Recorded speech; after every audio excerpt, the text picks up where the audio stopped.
Le 19 mai, le soir. Jésus dit : Telle est la punition de votre orgueil. Vous en avez trop voulu, et vous allez ainsi perdre même ce que je vous avais accordé.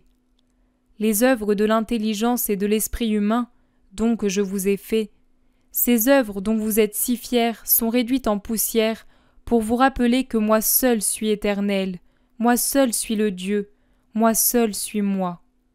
Mais ce qui est de moi demeure. Ni l'homme ni le démon ne peuvent le détruire.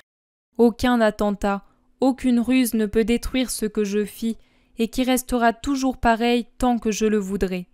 La mer, le ciel, les étoiles, les monts, les fleurs des collines et les vertes forêts. Intouchables ceux-là, comme moi-même, tandis que ceux-ci renaissent de chaque mort passagère que leur infligent les humains, tout comme je suis ressuscité de la brève mort qu'ils me donnèrent.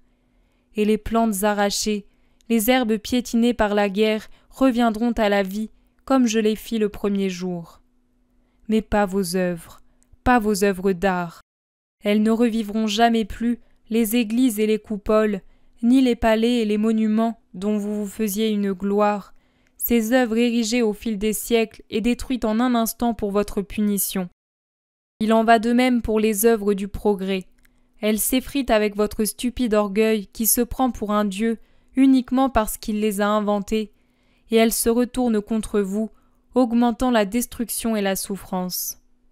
Ma création, elle, demeure, et encore plus belle, car dans son immutabilité qu'aucun engin ne peut même égratigner, elle parle de moi encore plus fort. Tout ce qui est de vous s'écroule. Mais souvenez-vous, pauvres humains, qu'il vaut mieux pour vous rester sans rien en m'ayant, moi, que vivre au sommet de l'art et du progrès m'ayant perdu. Une seule chose est nécessaire à l'être humain, le règne de l'esprit où je suis, le règne de Dieu.